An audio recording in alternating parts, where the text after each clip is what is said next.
What's up, y'all? It's Jullien Gordon from the Multifamily Movement, and I'm actually on the basketball court where I used to play on a regular basis here in Brooklyn, New York, right across the street from the first home that I bought here, 3-family, in 2013. And that's where it really all began for me, was that home, buying right and buying big.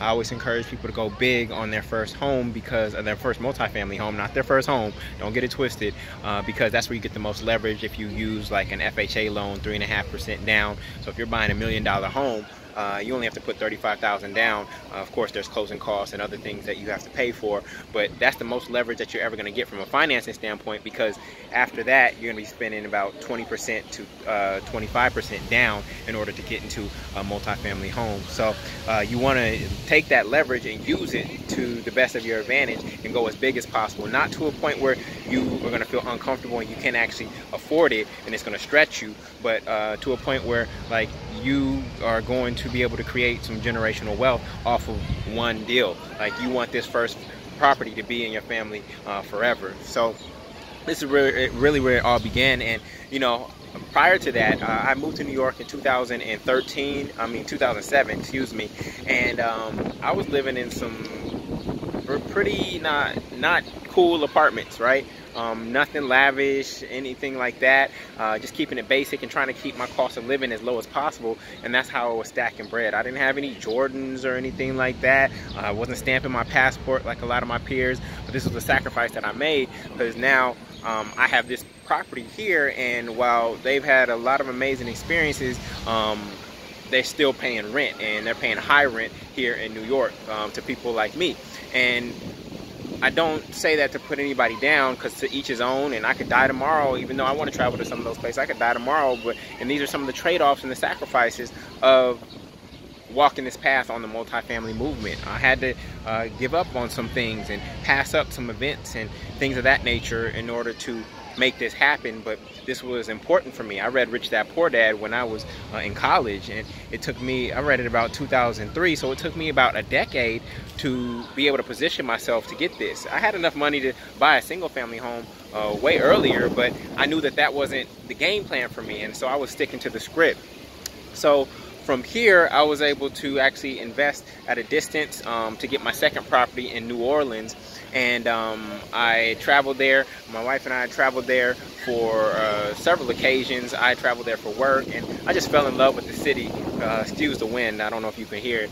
I fell in love with the city, and a friend of mine just happened to be a realtor down there. So he knew that I wanted to own down there, and opportunity came across his plate that didn't hit the market. It was an off-market deal, and he called me first. And so I flew down there, went to see it, and it was a green light. It was in a neighborhood that was similar to exactly what is happening in this neighborhood here in Bed-Stuy. And over time, as you develop your eyes for the market, your eyes for the neighborhood, your eyes for the property, and your eyes for the deal, you're going to start to see patterns. And I was seeing the exact same patterns that I was seeing in Brooklyn in New Orleans. It's the exact same patterns that I was seeing in Oakland that I was seeing in New Orleans as well.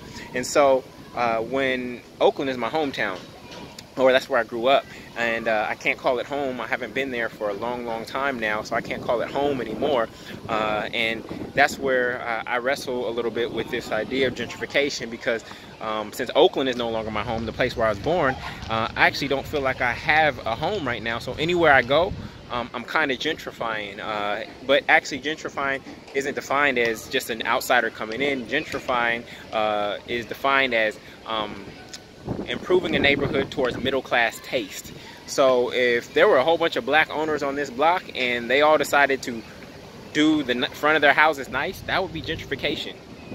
It's just, it's not, the gentrification of course has been racialized, but when you look at the true definition, it's really about bring a neighborhood up. And in fact, there's a block 2 blocks over, and they win the greenest block in Brooklyn like every single year, and they get grants for it and things of that nature. They've gentrified that block, and all of their property values have increased because of their collective consciousness around how they're going to upkeep their block, right? So I am now invested in New Orleans heavily. I have 8 properties there. But that second property came off market through just somebody knowing, a realtor knowing that I wanted to own there. And and I'm so grateful for that. The next opportunity came, and let me backtrack. So this home here was purchased in 2013.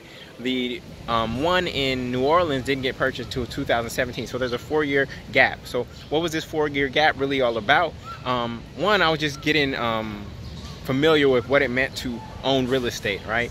I also had to stack up again because I'd put the money that I had into the down payment for this, and you know the prices in New York are through the roof, no pun intended.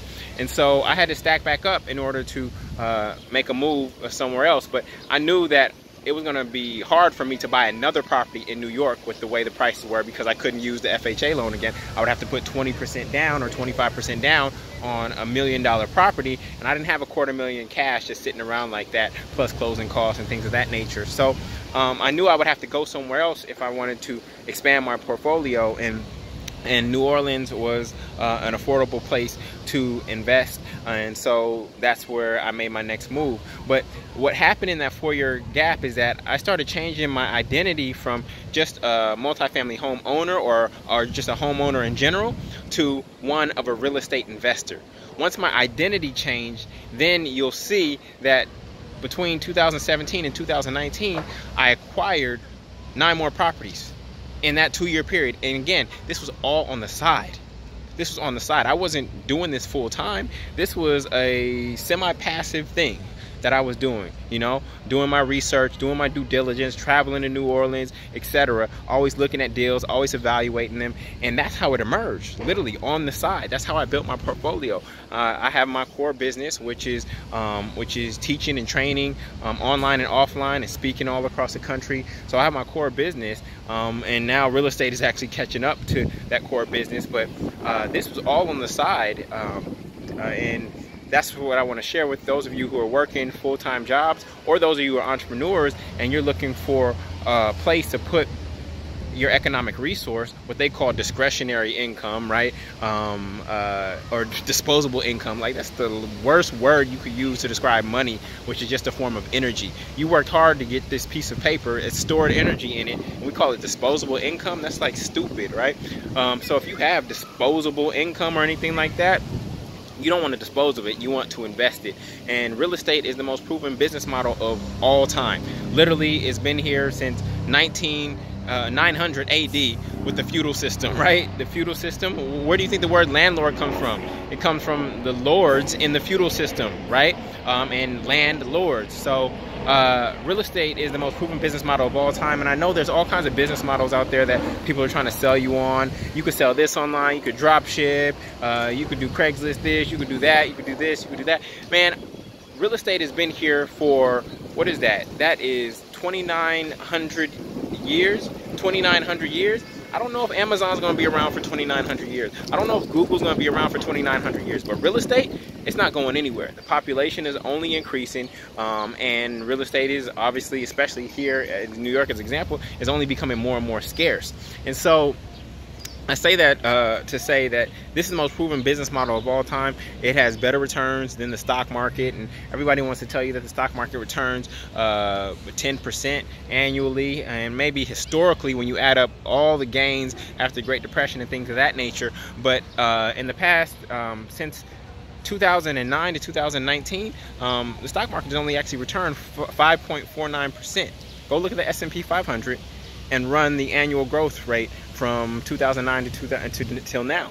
And you'll find that the stock market is only returning 5.49%. So people keep using this old number that's outdated. Go run the numbers for yourself. I did the numbers, and that's not how it's actually happening. So real estate, in addition to one, appreciation, which is typically around 2 to 3% per year, right? You also get the tax advantages, right? So you got appreciation, you got the tax advantages, you get tons of tax savings and write-offs when you have multifamily real estate that you don't get when you have single-family real estate.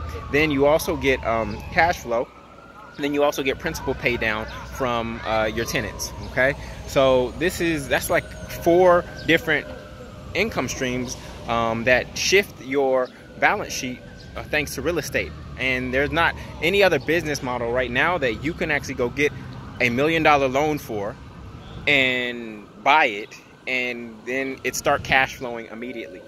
Like, there's other businesses to require all kinds of startup and things of that nature. The greatest startup in real estate is that you got to go find tenants if you bought a vacant building, right? But besides that, it's like instant. It's instant. And if you bought right, meaning that you bought with built-in equity, right? Meaning that you bought with built-in equity. One, now you might already have 20,000, right? Because you found a deal that other people were undervaluing or overlooking. You might have built-in equity. Then you have cash flow, and buying right also means that there's lots of appreciation potential. And in this neighborhood here in Brooklyn, in the neighborhood that I'm in Oakland, in the neighborhood that I'm in New Orleans, appreciation potential is ridiculous. And it's the same patterns over and over and over. You learn to see the same things.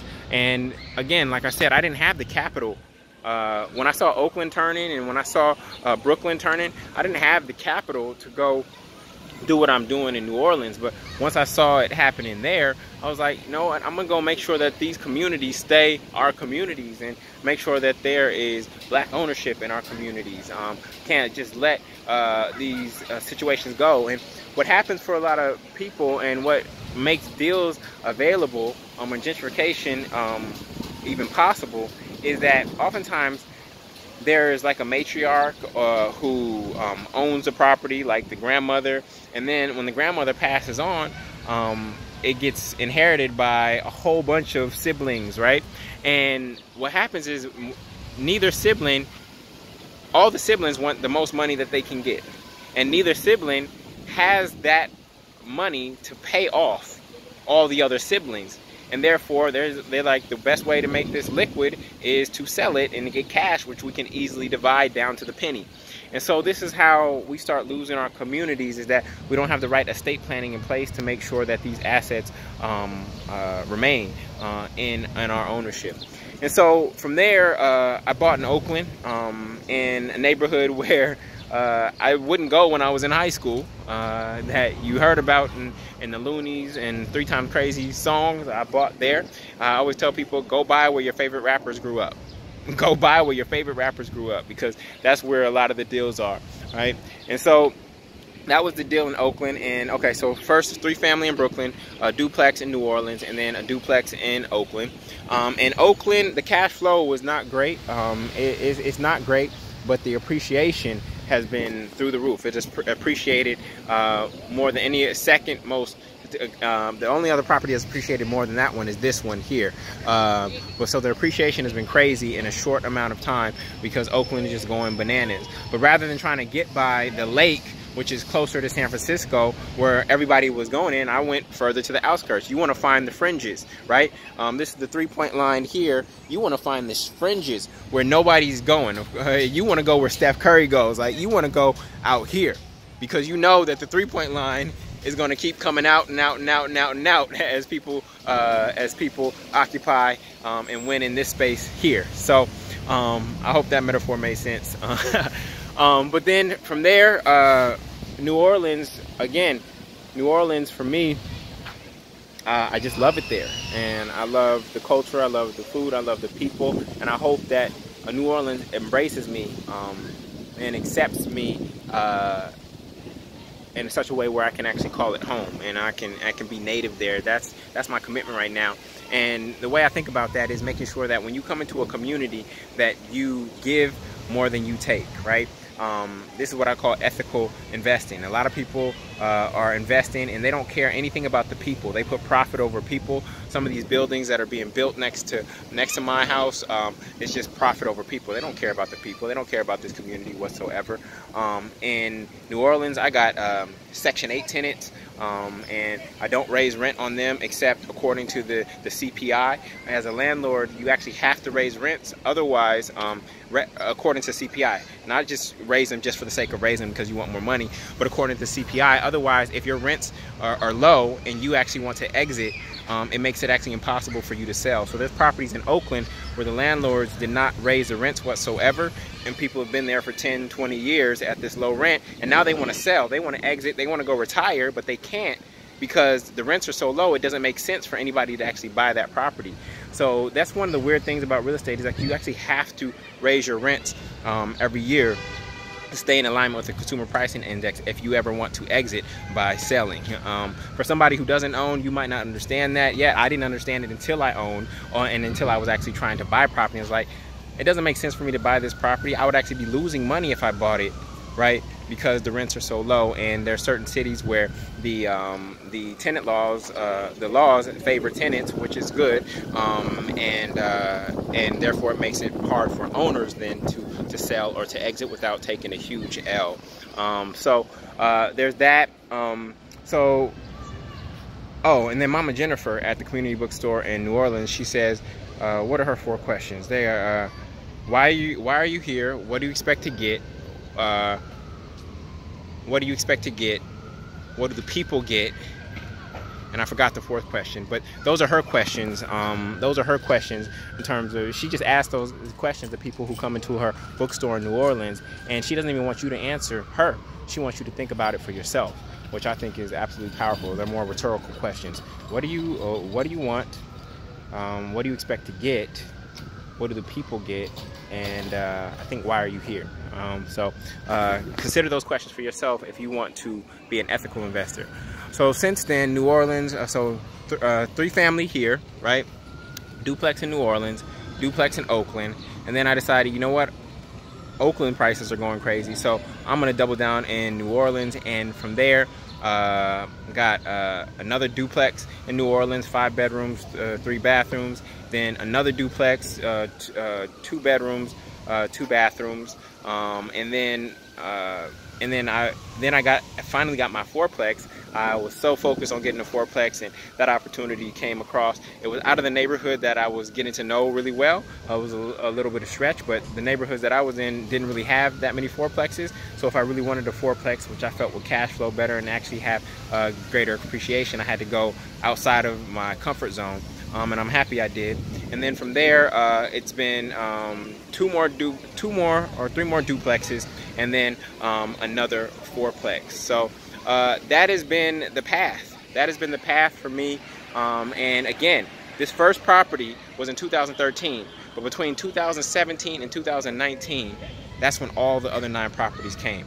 It becomes like a domino. Once you start building momentum, right, and you see appreciation and things of that nature, it just keeps unfolding. It keeps unfolding, and I never stop looking for deals. I never sit on my laurels, right? Because a great deal is a deal of lifetime. Like, literally, I'm looking for deals every single day, and because I've trained my eyes, I'm able to find them. And I'll go make an offer, then go figure out how to find the money. That's how serious it is, right? When you see a deal that can secure your generational wealth and your family and your legacy, you got to move on it and do whatever it takes. And so that's been my real estate journey. It's been an amazing journey. It's been a lot of lessons, and what I've been fortunate to do so far is not make any mistakes. I've been able to do my due diligence, and when you're getting money from the bank, they call it underwriting, right? When you're doing it for yourself, because they're underwriting and making sure that you have, excuse the helicopter, that you have all the income requirements, the assets, your debt to equity ratio. That's underwriting.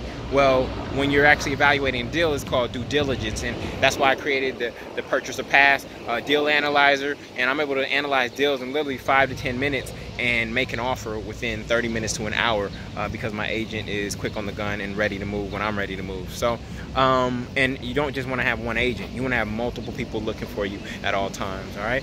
So I just wanted to share my journey with you. It's been nostalgic coming back here and being in Brooklyn, and I would love to help you. So if you want help doing this, just go to multifamilymasterplan.com. Go to multifamilymasterplan.com, and I have a teaching and a training there that will help you get started. A lot of people say, Jullien, just how do I get started?